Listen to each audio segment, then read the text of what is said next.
carry like crazy.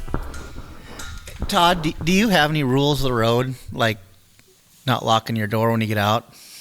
Well, so I have a key on the outside for that reason. that incident brought up several rules with me. One rule. What incident is this? Let's hear the story. I haven't heard this. Tell me all about it, Todd. We call it the incident at Atigun camp. Were you cold? Yeah. So it was a long day. I was pushing Uncle Chuck Croson. I was pushing him north, and we had got over the pass. We fought and got over the pass and went to bed. And it was about 20 below, a little breezy. I had hopped out of the truck. This is the first nice truck I'd ever really driven. I've always drove shitbox trucks, lack of better terms. So which truck are you driving for now? Huh? Which truck are we talking about now? Oh, it was Norm Croson's black and yellow Western Star. Beautiful truck. Nice. Absolutely beautiful.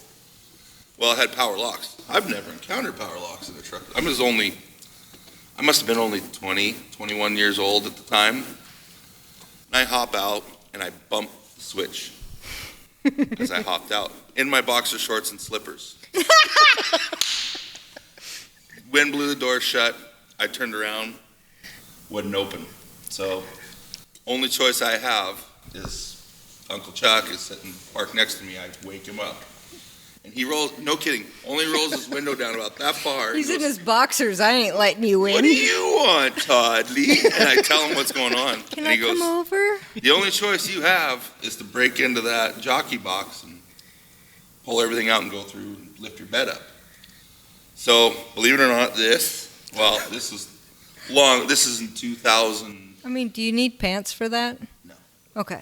It was 2003. It probably helped not having clothes. It helped a lot. It's an incentive. So, I bet it motivates you. I finally get it broke loose, get all my tools out of underneath my jockey box, get in there, and I turn on my back and push.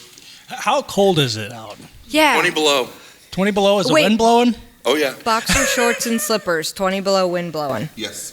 Nice. So you're getting a little... My nipples could have cut glass. Okay. That's what I was going to ask. We won't ask about other body parts. By the time I got all the way into underneath my bed, there's a striker on the edge of your door for your jockey box. Well, my underwear hooked on that, and they were still hanging there.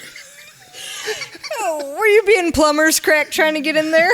Oh, there was more than plumber's crack. I was al fresco.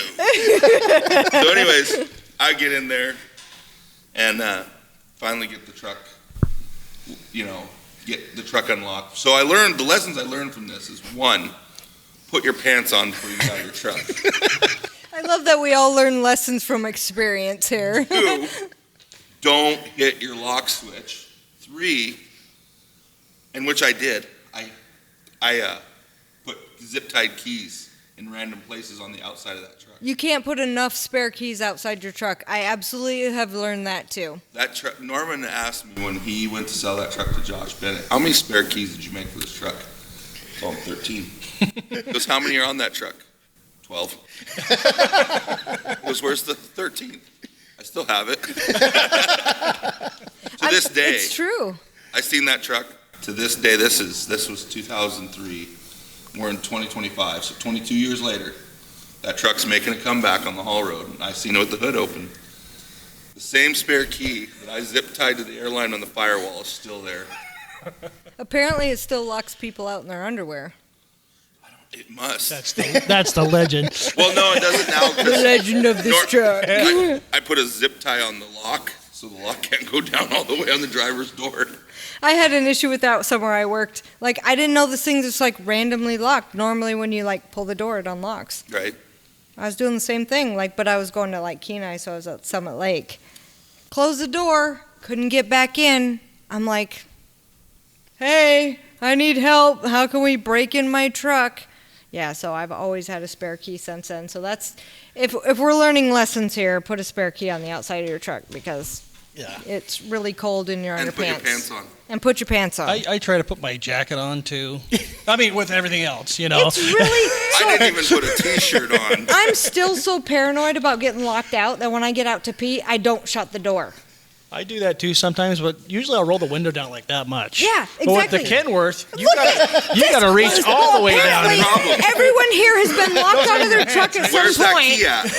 This It's is why in your pants pocket. this is why I wear pants. Or That's you what they don't have. shut the door, you have 13 keys on your truck. Like, we've all been locked out before, and That it was Norman's sucks. first question. Where's your spare key at? I go, my pants pocket. Oh, there's pants. Not on On the me. floor, on the sleeper floor. And he gave the exact the classic Norman. That's good. That's real. That's awesome. But yeah, I would like to tell you that that's the hardest lesson I've ever learned. But it isn't, is it? It is not. I'm hearing another story. Oh, no. What about Mackie? Todd, come on. What about Mackie? Ooh, I got a Oh, Mackie my first story. trip north with a little pipe. Seemed like that was a green Western Star. Yeah. So that was that. There's so many Mackie stories. That was my first trip to Prudhoe Bay. And I was supposed to